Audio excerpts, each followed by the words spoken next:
So I certainly don't want to encroach upon the final discussion time, but I have asked Tarlak to, you'll recall that he had some thoughts about what are some of the specifics which we might consider as we use this phrase, extending some of the rights to people other than professional journalists. So I asked if he might simply share with us a slide which he has, which I think very nicely sets forth specifics that we can consider. And he's going to introduce that. And then I want to be sure that we hear from anyone who would like to be heard. So if I could please impress upon you the importance of being brief in your contributions. And also remember that questions for our panelists are welcome. So we will launch into those right after Tarlak shares his slide with us. As a matter of fact, does anyone want to make one? Well, I guess you're ready. Yeah. Perfect. So tell us what you have here.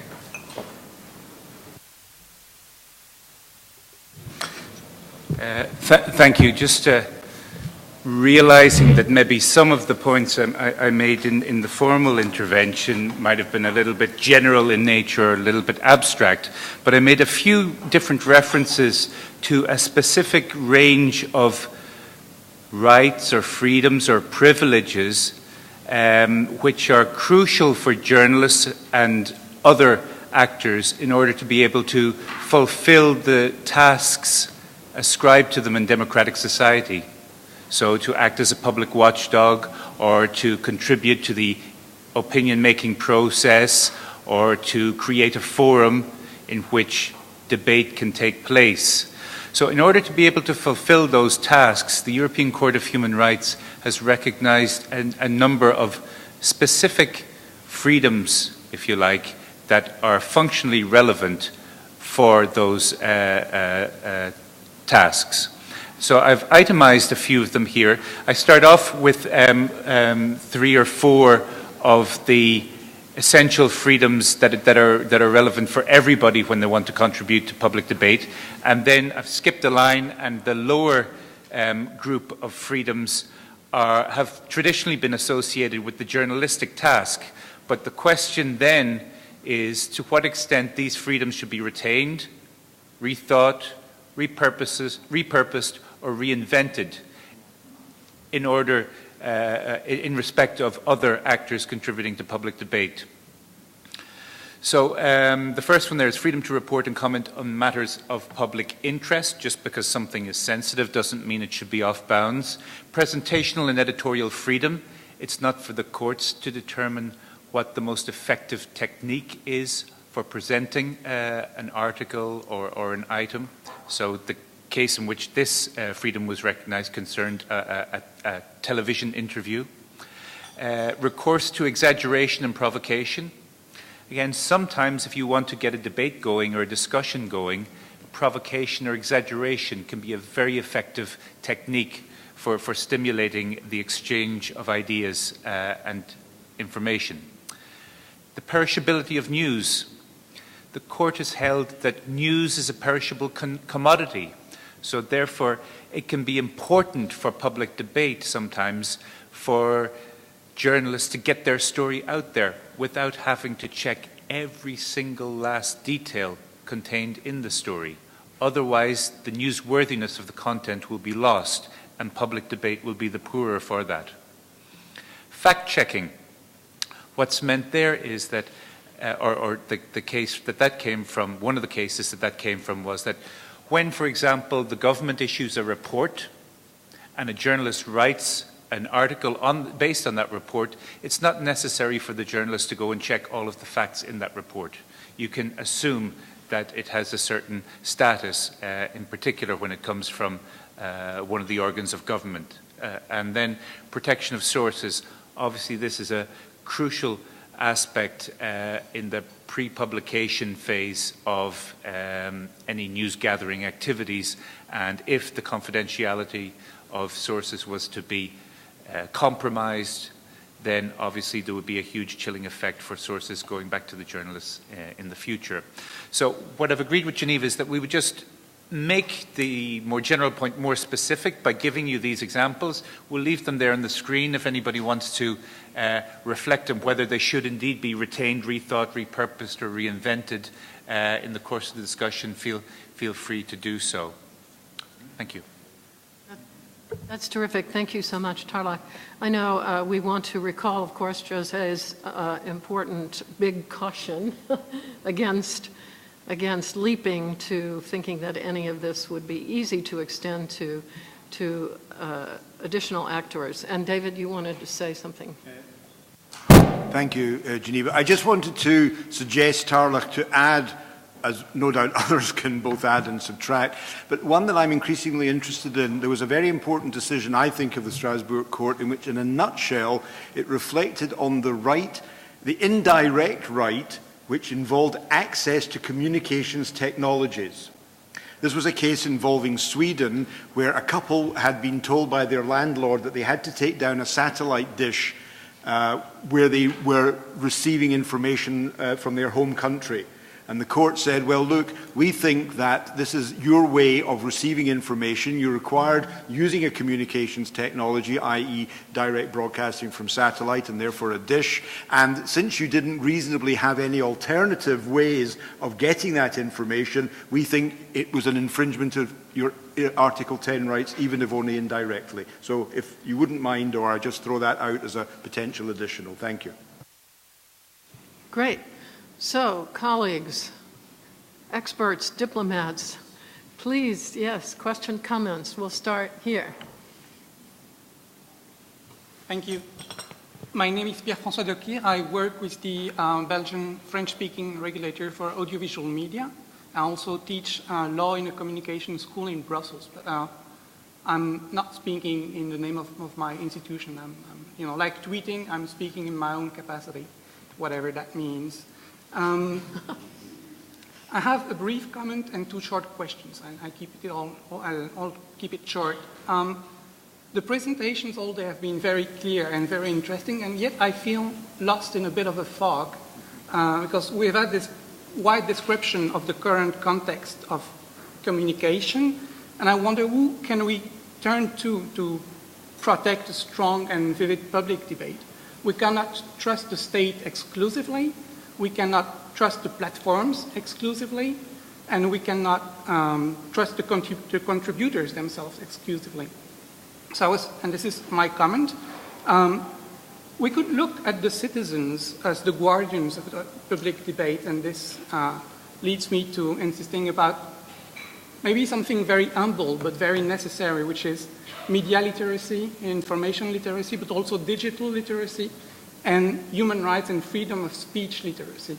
This is something I believe may be seen as a positive obligation for the state, but it also could be considered as a duty for companies. In Belgium, French-speaking part again, for instance, the public service media have a duty to introduce some quantity of media literacy into their programs.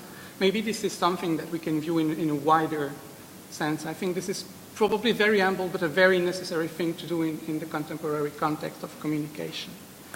Now for the two short questions. The first one comes back to the question whether we can distinguish citizen journalists. Could I ask you to speak a little more directly? Okay. So my first question comes back to the issue of whether we can distinguish the professionals and the citizen journalists. And I was wondering, when does one begin to be a journalist? I mean, if we have an established blogger and we can see from their practice that they have a capacity to effectively contribute to the public debate, but what if your first tweet or your first post on your blog sparks controversy? Would you be able to claim the privileges of journalists? If we can answer that question, we could see whether we can distinguish professionals and citizens or amateurs.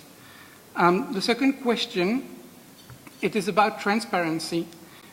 And, well, the institution where I work, the Conseil supérieur de l'audiovisuel, we have started a website where we host information about the ownership of every regulated media that we regulate.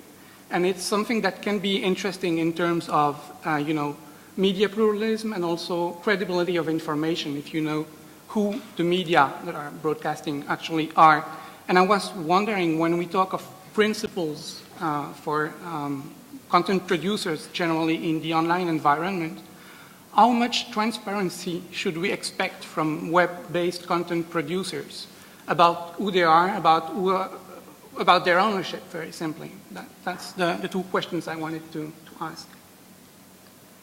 Okay, that's a lot. I think the last one is the easiest to start with. How much transparency should we expect from web-based content producers? Does anyone want to address that? Yes. I think you are from Belgium, I suppose. Yes. Yes, because I know what you have done on the transparency issue, and I can say that in Portugal we were inspired by your site, and we made it better, I must say, than you. But it was, I think, one of the most innovative measures from regulators to reinforce transparency. The problem is that even for traditional media, and we noticed that in Portugal, the problem is even with such transparency rules, you can go to a dead end. I give you an example. There was a newspaper that apparently had been bought by Angolan capital, but didn't want to be identified. And we tried to define who was the real owner of the newspaper, and we ended in a street in Panama, because there were so many participations and controls that after the third level, we amounted to a certain street in Panama, and no one knows until today who is the owner of this newspaper. But this is true. Can we, or should we, or not define more strict rules under the transparency objective for web content producers? Because I think that the problem today with social media is that social media are being invaded, literally, by traditional powers. And what we sometimes think it's user-generated content by me or by you can be made by some professional actors who don't identify themselves, to say the truth. All the president, the Portuguese president, the prime minister of Portugal, are all of them in social media, and they intervene very, very actively, and they have all these professional structures of communication that sometimes make and have a strong influence in political issues, and you don't know from where this information comes. So I think this is a very important question, and there are some very disturbing and recent cases at a more global level. For instance, 1 year ago, there has been a chemical attack near Damascus. And immediately, social media were invaded by photographs, and all of them attributed this attack to Syrian forces.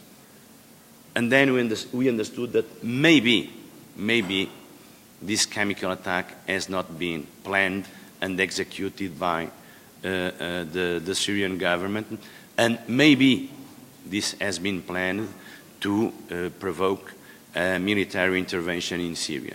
And so we are speaking not only of problems of freedom of expression, but also of gross manipulations of facts that can induce governments to do this or to do another thing. And so that's why I think that your question is very important, but sincerely, I don't think we have the capacity, the practical capacity of defining rules of transparency in social media. So, but this is true that if you apply those rules of transparency to traditional media, why not apply them to organizations that can intervene very powerfully in social media and manipulate information even of traditional media? If I might just note that, I think this goes back to your first question. To me, transparency is really the one essential kind of foundational ethic. When you teach people about media literacy, teaching people to look at a site, at the About section, who funds this, what is the intent? It's such an important part of putting into the hands of the consumer the tools to judge and to verify for himself. But you were making a larger point, I think, about, in your first statement, about media literacy and digital literacy in general, which I believe that this project very much embraces. I think when you said the professionals, as I understood it, you were saying, that difficult line between a citizen journalist and a professional journalist. When would you say that a blogger, is behaving more like a journalist? If we could solve that, then it would make things a lot easier. Do I sort of have your point? And I wondered if somebody on the panel wanted to respond to that. Go ahead if I haven't got you right. Personally, I don't think you should distinguish between whatever type of communication. That is my personal position. But I was trying to contribute to the debate and to how and whether we should distinguish the professional journalists and the bloggers. And I was trying to say that maybe a blogger at first, you don't know their value, you don't know their capacity to contribute to the public debate, so you don't know whether they deserve the actual privileges of a professional journalist. But what if the first tweet, what if the first post sparks controversy? Then should we or not acknowledge them as, member of the higher contributors to the public debate? That was sort of the idea I was trying to explore.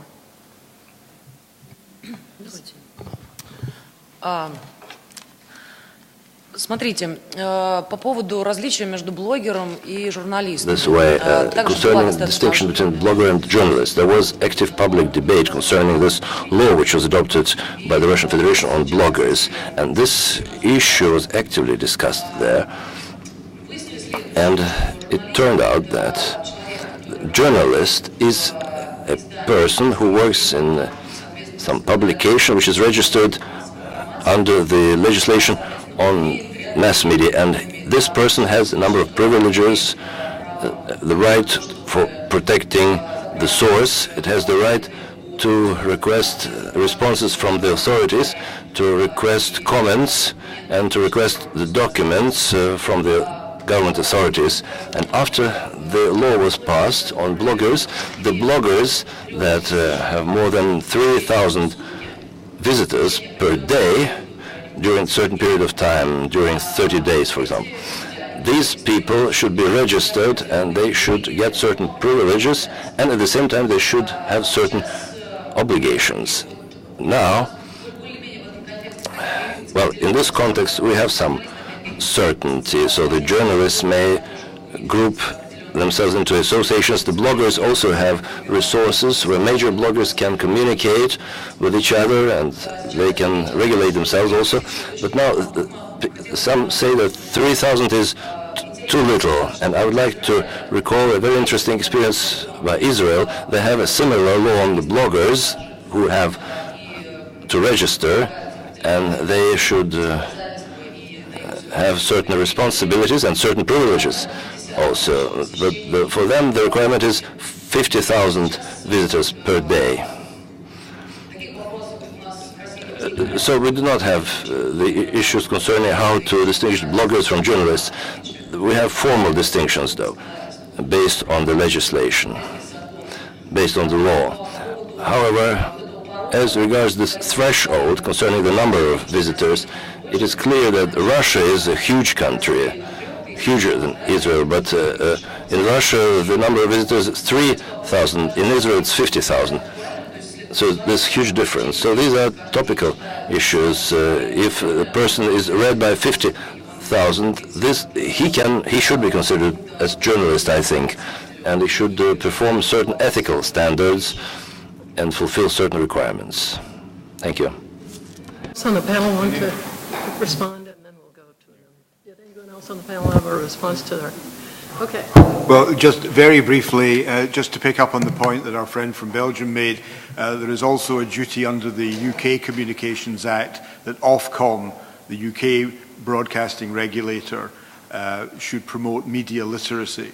I've never been incredibly aware or terribly impressed about its activities in that regard, but it is interesting that there are other jurisdictions where that is a duty on the regulator. But I've always seen media literacy as something more connected with trying to understand the processes and codes and genres and narratives, you know, rather than the ownership issue. I wouldn't discount that, and I think it is incredibly important, and my memory is that there's a relatively antique Council of Europe recommendation on transparency in relation to the media, so maybe it's time to sort of revisit that. Just on the distinction between bloggers and journalists, which is very much a sort of how many angels can you get on the head of a pin sort of theological discussion, I would merge the two and say anyone who is involved in the communication to the general public of information which is in the public interest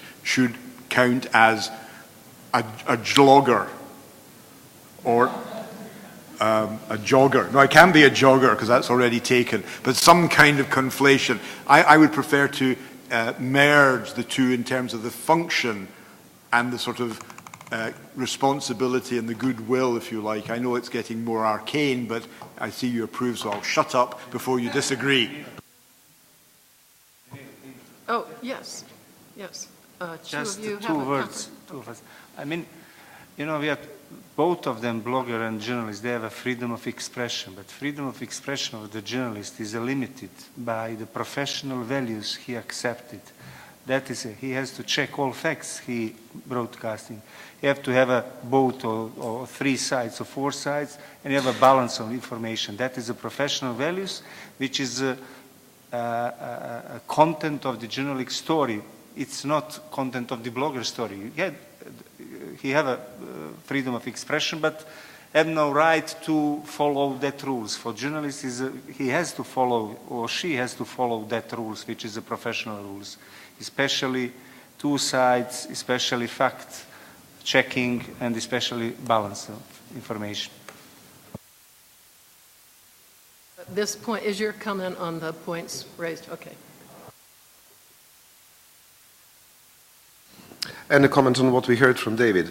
Once again, at the risk of sound like a dinosaur, I would not like to be operated by a citizen surgeon. I would not like to be policed by a citizen policeman. I would not like to live in a building which was constructed by a citizen architect and a citizen engineer. Please, you know, there are significant differences. The number of clicks, the number of visits. Look at the latest release yesterday by ISIL. Within an hour, there were tens of thousands of clicks and likes on that video. Does that make it journalism? Does that make it, you know, the number of clicks, the number of visits, it is one thing. Journalism is a profession. I'm perfectly aware that it might be very well a dying profession. Actually, according to some predictions that I read not long ago in The Economist, apparently sports journalism will be the first one where the human beings will be replaced by computers. After that, the economics journalists. I'm hoping that the political journalists will stay alive at least 2 years longer. So I'm aware that I'm a part of the dying profession. Already in 1991, within the BBC, I was part of a commission which was looking at the profile of people that the BBC will be employing in the year 2000. And the head of that commission, who was an accountant, by the way, he opened the meeting by saying, there is one problem in the BBC, and that is that there are too many people who want to be called a journalist. And he said it with a bit of disgust in his tone. So what was the idea? He said by the year 2000, what the BBC should be employing should be something called, quote, super flexible bi-media broadcaster. I find it too long to write in the hotel form, you know, when I put down my profession. I prefer the word journalist. I find it when I'm getting introduced to somebody, I find it awkward to say, hello, I'm Nena Trebek. I'm a super flexible bi-media broadcaster. You know, I know that there are enough journalists in the world who have brought shame to our profession by treading over every single principle that the trade stands for. But please, let us not put an equation mark between wonderful amateurs, people who might reach tens of thousands of people, and professional journalists who actually have put in and invested years or even decades of building up a name and building up the reputation of the trade that we belong to. Thank you. Thank you. Now I think we're ready for your comment. Thank you. I'll also reflect on these issues between, let's say, bloggers and journalists simplified. But I want to share our experience in adoption and creation of new media regulation in Serbia, which quite clearly distinguish these things in a way. At the beginning, we all considered there is this duality between individual right and institutional right, free speech and free press. And we have two different regulatory models, this general free speech framework and media regulation on the other side. And differences, obviously, the responsibility on one side and protection on the other side, liability and benefits, and different players on the market, especially online media market, differently perceive this. Some want to be entitled to go into this media regulation, and the others don't want to be anywhere near. So the draft of the law didn't provide any guidelines how this should be sorted, and the definition of media was very broad, based on editorial control and aiming general public principles and so on. So we tried to frame somehow this discussion and decided not to go with these vague principles, which are mainly from regulatory point ex post. So we always have some public bodies or courts who will make their decision, is this something what is going within the media regulation or not? Is this media or not? We tried to provide some ex ante tools which can create some legal certainty. That's very important, especially for the countries with a lower level of rule of law and not so well court system and judges educated in media regulation. So we decided to advocate for a solution which provided a presumption that all groups of civic media, online media, are not media at all, but they have the option to register as a media and get into the media regulation and get the protection on one side and the responsibility on the other side.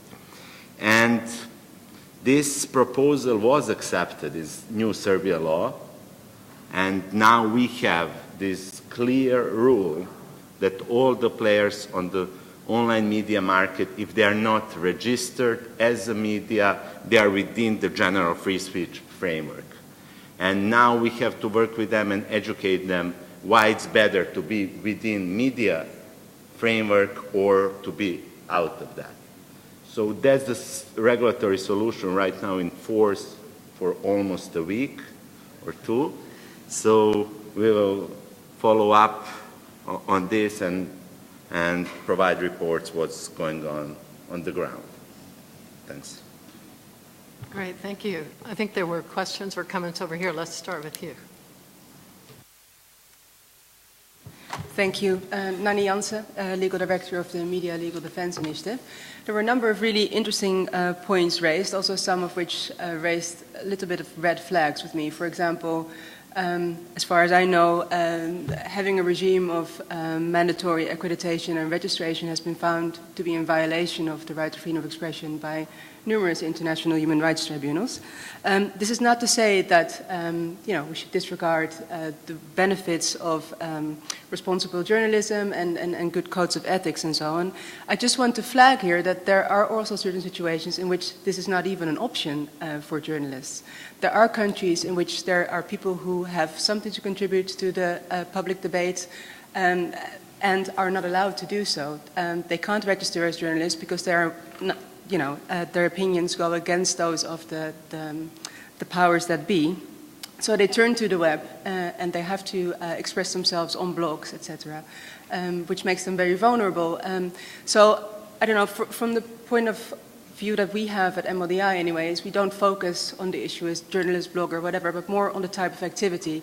What is the issue that the person wrote about? What was the intention? What was the overall contribution to a public debate that they have? So. Thank you. Yes, and next to you.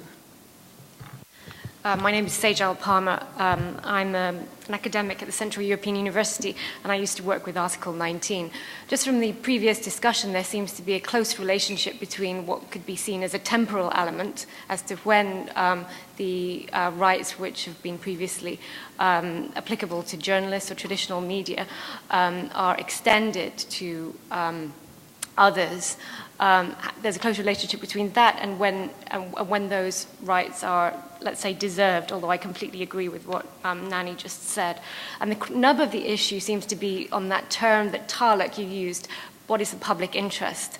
And I think that should be the focus, actually, in terms of defining more closely what the public interest is, because in a rather circular way, the European Court, as far as I've been reading it, has extended the protections which have been previously available to the press to other public or social watchdogs, and have said that those public or social watchdogs deserve them because they also operate in the public interest. The problem is that there is no fleshing out as such about what the public interest is.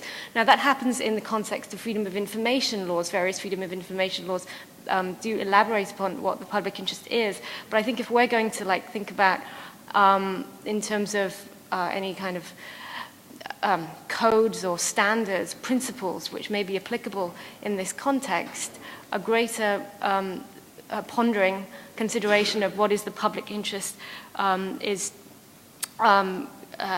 timely and important. So I guess if there's a question which relates to that is to Tarek. If you are arguing for your public interest stress test, is this any different to what the European Court for One does anyway? The Human Rights Committee doesn't define public interest either, but in that same circular logic looks at the public or social watchdog notion. Do you have any criteria, and if so, what do you draw upon? And if the European Court has already begun on this line, is it a matter of other actors, intergovernmental bodies, the media, lawyers, drawing attention to, making more understandable this notion to the public and more generally? So, those are my questions to you. Thanks very much for the various contributions and questions there. I'd like to, answer your question, but also draw Nani's intervention into my answer, because I don't think it's necessary to codify the public interest. I don't think it's necessary to define it. And the advantage of keeping it a little bit open-ended is that you can apply a number of criteria or ask a number of questions to try and get a sense of what is in the public interest. And I think Nani has usefully mentioned a few of them. What is the nature of the content? What is the intention of the speaker? What is the impact? What is the reach, etc.? And these are all criteria that are largely used by the European Court of Human Rights, amongst others, in its existing jurisprudence. So I think with a little bit of refining, you can very easily come up with an indicative list of considerations that could be applied in such a public interest stress test, but without closing it down in advance. There is, if you look at the differences across Europe, across the world, there's inevitably going to be a large measure of subjectivity in what constitutes the public interest, and the public interest can be served in different ways. So I think it's important to have a little bit of flexibility in conducting that kind of public interest stress test, so that you can then respond adequately to the specificities of either given countries or specific situations. Thank you. Down. Rubina Möhring, reporter to the Reporters Austria. Well, to come back to the difference between journalists and bloggers, I would say, and I would agree, there are differences, and maybe it's a new job, founded not jogger but jugger, And what I want to say is journalists can be bloggers without any problem, you know. But I think bloggers can be not so easily journalists. Because journalists, they got their education, they got their experience, so you should be able to trust, or you should trust them that they do a research work. Bloggers, they are sources themselves, or opinion. So you got quite a lot ways and of bloggers, you know. Some are very serious, some are journalists, some are not serious, some just need their blogs for propaganda. So shouldn't we think about, and shouldn't we try to find new criteria or new definitions? If somebody blogs, and I do understand because I'm a journalist too, so I'm a blogger too, so I'm both, you know. But couldn't we find a compromise, let's say, when bloggers publish their reports or their pictures or their opinion or whatever they do, or whatever they publish, so there are, when they got an own website or possibly publishing on another website, they are part of the media. So that's something different. So they are media workers, let's say. And that's the difference between journalists. So possibly this could this be a compromise to come through with the definitions of these jobs? Thank you. Yes, at the end of the table. Okay, thank you. My name is Adnan Mirovci. I'm coming from Kosovo. I am Independent Media Commission chairperson.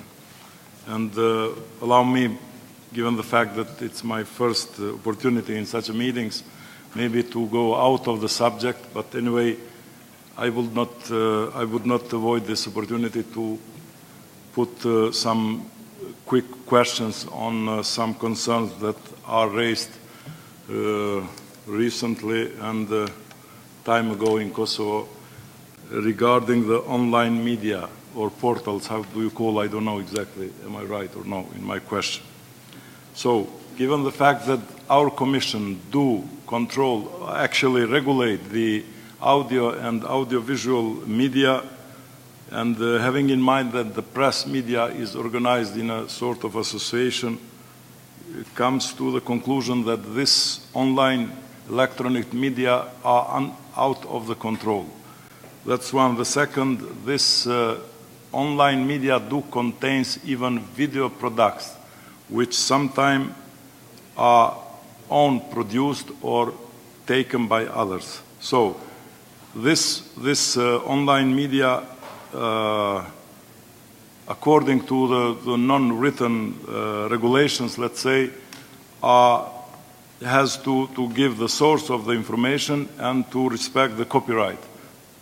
But there is the comment activity also on the side, and next to me is sitting the very famous editor-in-chief, Ms. Arbana Jara, who is asking me, as being chairperson of Media Commission, is there any way to protect their newspaper for those online media getting or taking their news and putting and being visiting very often in this regard. So my question, having in mind your experience and given the fact that many people from panels, including Ms. Mijatovic, comes from the regulatory body, is there any, or from your experience, how to behave or how to, let's say, cover this kind of information that comes to us as question even by our establisher, who is Parliament, or through Parliament, through Commission that established the Media Commission. Maybe I am out of the subject, but as I said in the beginning, and I use this opportunity to comment on the question that Mr.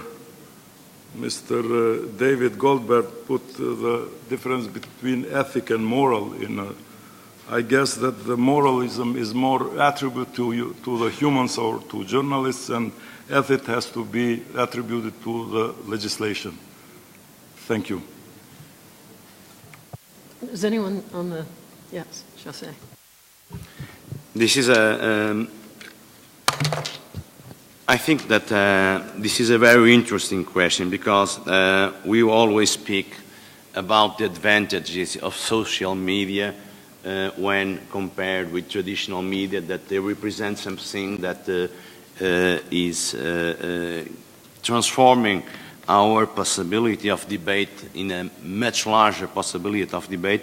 But this is true, and when I was a regulator, I also was asked lots of times by newspapers, what could the regulator do to protect the existence of traditional media? Because everything is replicated instantly in social media, and this can explain, or this certainly can help to explain why traditional newspapers, for example, are struggling to survive. And several Portuguese newspapers tried to oblige to have to pay something to, but of course it's very easy now with technological skills to circumvent this protection. And the truth is that, and there are several studies in Europe that demonstrate that social media in some way exist because of traditional media.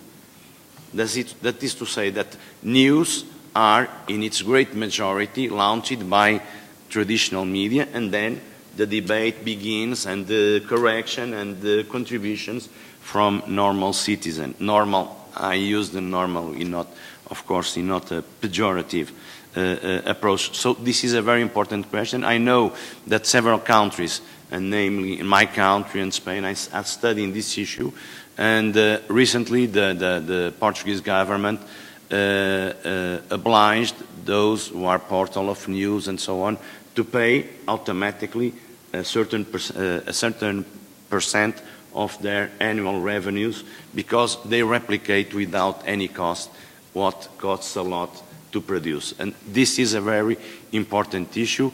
Social media, being the marvelous thing that we know, can be also the source of the biggest problems of contemporary journalism.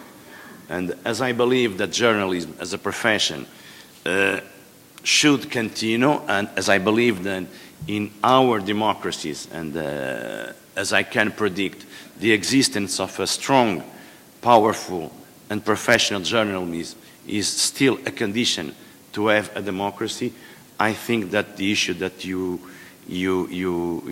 asked for an answer is a very important issue. And that's why I think that, and I finish, I'm more and more convinced. I'm a law professor, so I'm not perfect.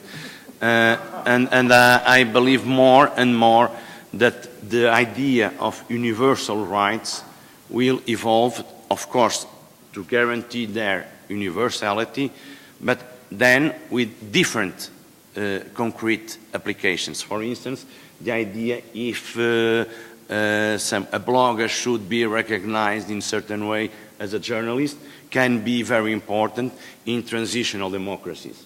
I give an example. I was greatly involved with the independence of East Timor, and 2 years ago they invited me to go there to speak on the new law of the press. And the problem is that in Timor there are lots of professional journalists, but they are not journalists because they couldn't acquire the capacities and the culture of journalism as we know it. And so it's very important in certain circumstances when a journalist tells you that he receives €100 per month to publish a certain number of news about a certain ministry, and he considers that this is absolutely normal, maybe in those cases and in non-democratic situations and non-democratic environments, the idea of enlarging those privileges and those rights is important. In other situations, I would be very, very cautious because we all criticize journalists. but maybe we'll understand their importance when they will disappear. It's almost always like this. When they are not here, we understand their importance.